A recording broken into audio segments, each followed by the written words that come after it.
আসসালামু আলাইকুম। অনেকদিন পর চলে আসলাম নার্সারি। আমাদের এখানে প্রায় ২-৩টি মতো নার্সারি আছে।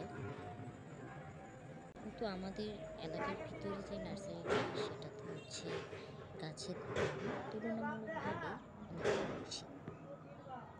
আমাদের এলাকার বাহিরে আমাদের এলাকা থেকে আরেকটু দূরে একটা নার্সারি আছে।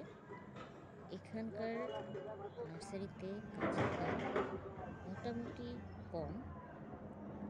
আর যেহেতু এখন হচ্ছে সব জিনিসের দাম একটু বেশি, যেমন আগে কম্পোস্ট, কোকোপিট এগুলো যে দামে কিনতে পারতাম এখন কিন্তু সে দামে কেনা যায় না।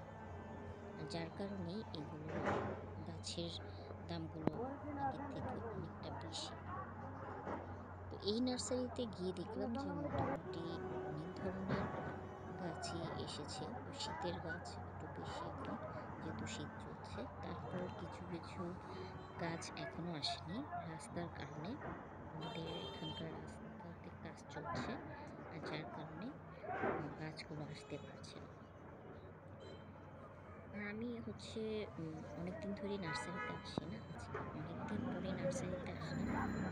কারণ হচ্ছে বাসা থেকে ওয়ার্নিং আছে, গাছ কিনলে খবর আছে আর কি। তো যার কারণে হচ্ছে এখন আপাতত গাছ কিনবো না। তো আজকে দেখতে আসলাম, দেখে সত্যি অনেক ভালো লাগলো।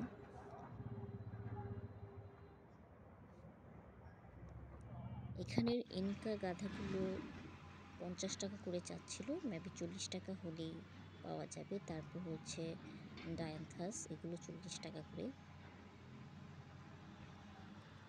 যদি কেউ খুব বেশি পরিমাণের গাছ নেয় তাহলে সেক্ষেত্রে কিছুটা কম রাখে তারা। তো আমি হচ্ছে আগে এই নার্সারি থেকেই নিয়মিত গাছ কিনতাম একসময়। তো এখন হচ্ছে রাস্তাতে কাজ চলার কারণে যাতায়াতের অসুবিধা হচ্ছে, আর সেজন্য হচ্ছে গাছ কেনা হচ্ছে না। প্রায় এখন ভ্যান গাড়ি থেকে গাছ নেওয়া হয়। তো গাছ কেনার ক্ষেত্রে আপনারা সরাসরি নার্সারি থেকে গাছ কেনাটাই ভালো। ভ্যানে যেই গাছগুলো নেয় ওরা কিন্তু নার্সারি থেকেই নিয়ে যায়, আর সেই গাছগুলোর দাম তুলনামূলকভাবে অনেক বেশি চায় ওরা, এবং এত বেশি দাম চায় যে আসলে দাম করাও যায় না। তো এই ইনকা গাঁদাগুলো আমার কাছে অনেক ভালো লেগেছিল। তারপর ছিল বিভিন্ন ধরনের মরিচ, এই ফুলগুলো হচ্ছে অসাধারণ ছিল।